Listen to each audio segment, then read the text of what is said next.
রাজশাহী বিশ্ববিদ্যালয়ের প্রিয় ভাই শহীদ শফিকুল ইসলাম কি চেতনায় উজ্জীবিত তাদের হৃদয় ছিল।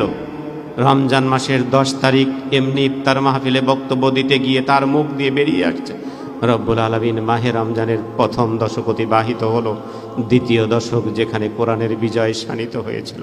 আল্লাহ, আমি যদি কোরআনের দ্বিতীয় দশকে শহীদ হয়ে যদি বদরের শহীদদের সাথে তোমার পাশে গিয়ে দাঁড়াতে পারতাম, আমি আমার জীবনের সার্থকতা ফিরে পেতাম। ইফতারের পূর্ব মুহূর্তে তার মুখ দিয়ে বেরিয়ে আসার 17 ঘন্টার ব্যবধান। 11ই রমজান বাতিলের সাথে সংঘর্ষে একটি বুলেট এসে যখন তার শরীরে বিদ্ধ হলো, রক্তাক্ত অবস্থায় তাকে যাত্রীবাহী বাসে করে রাজশাহী মেডিকেল কলেজে নিয়ে ভর্তি করা হলো।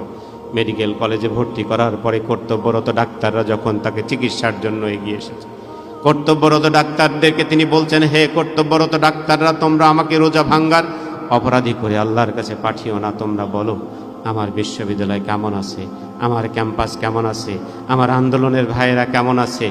এমনি খোঁজ খবর নিতেই প্রিয় ভাই শহীদ শফিকুল ইসলাম রাজশাহী মেডিকেল কলেজের সেই বেডেই তিনি শাহাদাত বরণ করেছেন।